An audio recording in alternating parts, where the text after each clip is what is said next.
Town officials are working to bring more housing options to Barnstable residents. Cape Cod Community College will offer students a chance to complete a course in just 3 weeks. And we find out what's on the agenda for this week's school committee meeting with Interim Superintendent of Schools Bill Butler. It's Monday, November 30th, 2015.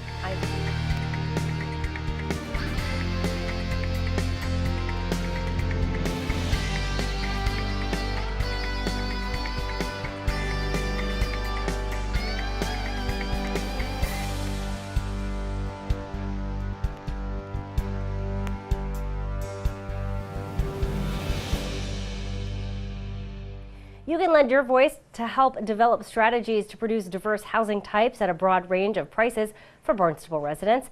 The town of Barnstable wants you to join the conversation about housing in a pair of community visioning sessions that will be held this week. The first will be held tomorrow, Tuesday, December 1st at 7 o'clock at the Steamship Authority Conference Room. The second will be held Wednesday, December 2nd at 6:30. That meeting will be held at the Osterville Village Library. Students can earn college credits in just 3 weeks thanks to Cape Cod Community College's Intersession.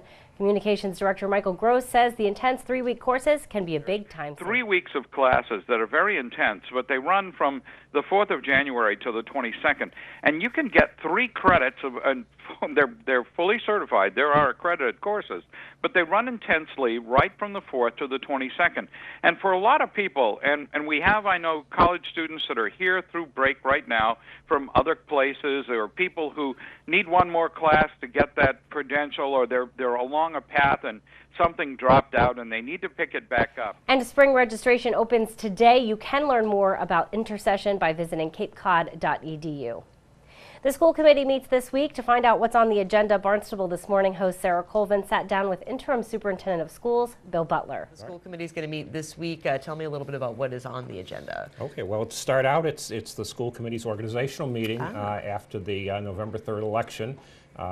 We have a new school committee member, Mike Judge, and the committee will elect a chair and vice chair and appoint a secretary. Great. So that starts off the meeting, and then the highlight in education this month is a presentation on our MTSS, multi-tiered system of supports, work this year, and that'll be a good refresher for the committee, I think. Great. And just to remind our viewers who may not be familiar with the multi-tiered system of support, so that's for special education, correct? No, it's a framework for instruction for all students, and it involves 3 tiers of instruction. Tier 1 is core instruction. That's what we're really concentrating on this year, and that's intended to meet the needs of about 80% of our students, both the academic needs and the social emotional needs. Another 10–15% of our students may need more intensive small group instruction. That's Tier 2 instruction. And then some students may need reinforced instruction beyond Tier 2, and that's Tier 3, and that's pretty intensive. That may involve pull-out instruction, and it's really separate from special education. Special education students may be in Tier 1, Tier 2, Tier 3, but it's designed to meet the needs of all of our students in a coordinated fashion. And research has shown that it's an effective way to improve academic achievement and social emotional health of our students. Wonderful. Then we have on the business agenda, we have an amendment to the Cape Cod Collaborative Agreement. Barnstable is a member of the Cape Cod Collaborative. The amendment is required by new state regulations, but they're not so new anymore, a couple of years old. That were intended to prevent the kind of financial scandal that a collaborative north of Boston had several years ago. And it requires more reporting to the state and more audits and things like that. So I think the committee will approve that. Then they'll have another superintendent search update and confirm the date for the finalist interviews, December 10th at 5 o'clock at Barnstable Intermediate School cafeteria, and the public is invited to that meeting. Great. And all 3 will be interviewed in public session at that time? Right, one at 5, one at 6:30, and one at 8 o'clock. And then some members of the school committee will do site visits, either before or after that meeting, to the candidates' current districts. And then they'll probably in early January make a decision. Great. And it's funny, you know, we've been talking about this for some time, and it's been feeling like January is so far away, but tomorrow is the 1st of December. It's coming right up on us. That's right. Then we have an approval of a field trip to Peru. There's a lot of concern with the Paris terrorist attacks about field trips out of the country now, so we're being very cautious about that. Our school committee policy requires us to be in touch with the State Department for travel warnings for field trips out of the country, and we will do that in this case as well, assuming the committee approves the trip. right. Then we'll have an update on our MCAS and PARC test results from last spring.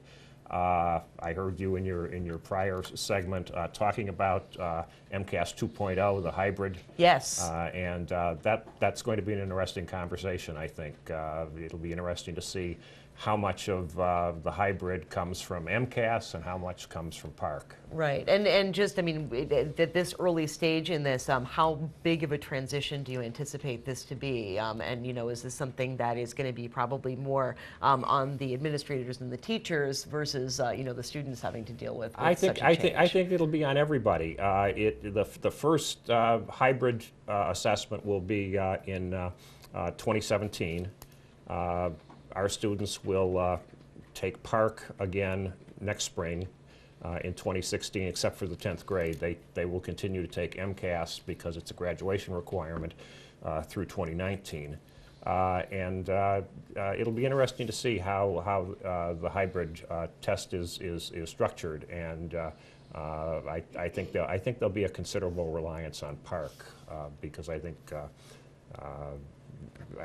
there's a feeling that that's a better assessment for the students for career and college readiness. Is there a large difference between the line of questioning or the style of test between MCAS and PARC? I think there is. I think the PARC test requires more analysis rather than memorization. So I think it really tests students' analytical skills, the kind of skills that employers are looking for in colleges. Absolutely, and it helps you, I think, with your life skills too. Right. Those analytical instead of Right. just fill in the blank and choose one of four kind of a thing. So Exactly. certainly will be interesting to see how that moves forward. It will. Then we have an appointment of 2 school committee members to the School Start Time Advisory Committee, and I'm looking forward to that because then the committee can get up and running and hopefully report back to the school committee by next June with a recommendation.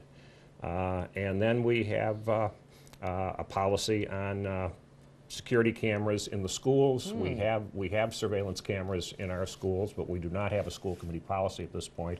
So I think it's a good idea to have one, and we're going to work on that. Indeed. Were there some concerns raised about the security cameras, the kind of their location, what they're taping? I think that's something that needs discussion. I think the concern in this case is that there simply was no policy to govern how they were put up and where they were put up and what they're used for.